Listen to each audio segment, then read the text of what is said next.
ભુજ નગરપાલિકા કર્મચારીઓની માંગ મુદ્દે આજ રોજ પરિવારની મહિલા સભ્યો દ્વારા દિવાળીની શુભેચ્છા સાથે કલેક્ટરને અપાયું આવેદનપત્ર।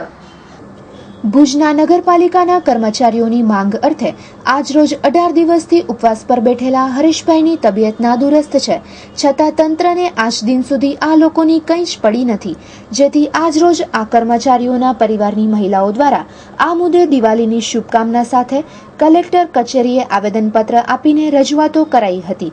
તેમજ તેલ કે ઘીના દીવાથી નહીં પણ કેરોસીનના દીવાથી દિવાળી ઉજવાશે તેવું જણાવાયું હતું અને જો માંગ નહીં સ્વીકારાય તો આગામી સમયમાં પરિવાર સાથે આંદોલન ઉગ્ર કરાશે તેવું જણાવવામાં આવ્યું હતું। મારું નામ રીના પ્રફુલ સોલંકી છે। હું વ્યાયામશાળા ગ્રાઉન્ડથી આવેલ છું। છેલ્લા 20-24 વર્ષથી મારા ઘરવાળા રોજંદાર તરીકે ફરજ બજાવે છે નગરપાલિકામાં। એવા ઘણા જણા રોજંદાર તરીકે ફરજ બજાવે છે, પણ આજ સુધી સત્તાધીશથી કોઈ જાતનો નિર્ણય આવ્યો નથી। માત્ર ખાલી વાતો જ સૂજી છે।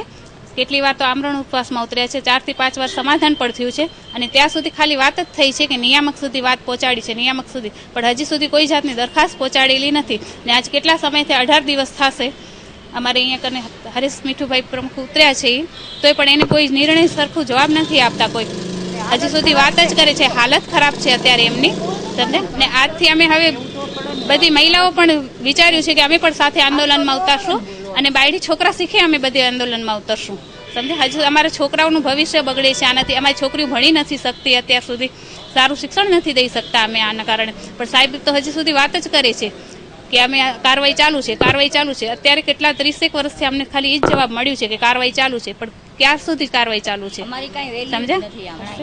108 ની તો માંગણી છે જ અત્યારે, સમજે।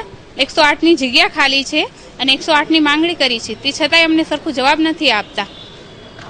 અત્યારે ધારે તો એનામાં 108 નો સમાવેશ થઈ શકે છે, એ લોકો સત્તા પણ છે સત્તાધીશ કને, પણ તે છતાંય ખાલી વાતો થાય છે કે અમે કરશું, હજી સુધી નથી કર્યું સમાધાન કંઈ પણ।